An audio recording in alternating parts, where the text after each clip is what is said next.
Okay, so our next concept is speciesism. So we've started to touch on this idea of a hierarchy where in anthropocentrism humans are at the top of it and all other animals are somewhere below us. In speciesism, we start to look at those hierarchies that are actually within the whole hierarchical system, and not just the dynamics between humans and other animals, but also between different animals or other living entities or species like plants. And this image provides a really nice example of what I mean. So it's comparing humans to mice here, dogs to pigs, and so on and so forth.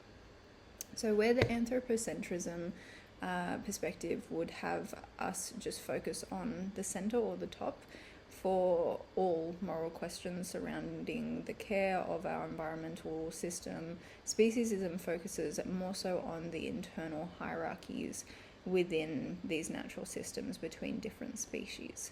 So speciesism is based on one assumption that you can see here, a prejudice that is in favor of the interests of members of one's own species and against those of members of other species. And we can see this through the perspectives focus on hierarchy. So it consistently debates about which animal in each dynamic is above or below the other. And this idea that each species wants, of course, to be above the other species in favor of their own interest. As this process of establishing species within a hierarchy has gone on, some animals have been seen to possess intrinsic values like humans, and so are placed higher up on this hierarchical or this pyramid system, whilst others are seen to have more instrumental values. So they have a usefulness, which is their value, but they have no particular value in and of themselves. And we can use the example seen on this slide here of comparing the value between an elephant to a cow. So most people would argue that elephants would have a more intrinsic value because of their presence and their abilities are just amazing. But cows, in many cultures, they would be argued are more instrumental because we can use them for meat, for milk, and other agricultural factors or functions like leather that serve us and can then serve other species as well.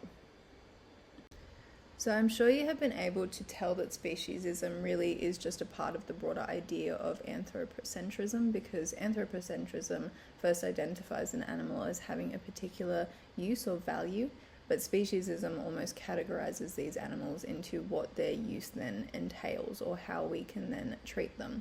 So does their instrumental value make this animal good for entertainment, good for food, science in testing, and so on. So even the jaguar kind of looking creature has been included in this image because despite the anthropocentric view maybe giving them a more intrinsic value, speciesism has confirmed their worth beneath us and so has decided that we can still trap them in a cage and consume their beauty and value for our own entertainment, for our own benefit.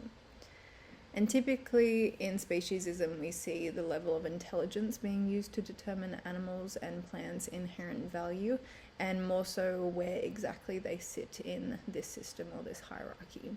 And this is another reason humans are assumed to be at the top and all others are assumed to be below us. And from the top we then will see other animals we associate with higher intelligence, and then so on and so forth as it goes down.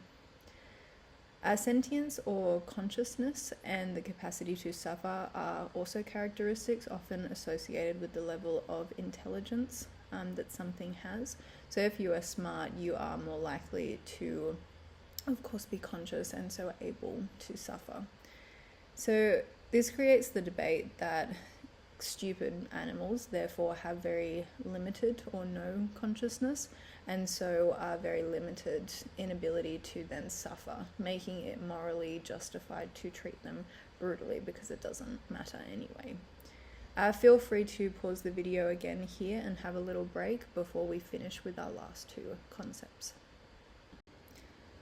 And naturally, the ideas coming from speciesism, where some animals are viewed as valuable and others are not, has really fueled the belief many people have that humans are entitled to then treat other species in a way that can sometimes be quite hellish. This is a pretty nice example of a sheep farm, but meat factories are just diabolical places. I'm sure you've all seen images or watched a documentary. But many people do still believe that there is no present moral dilemma because we are the higher being, so we therefore are entitled to treat them that way.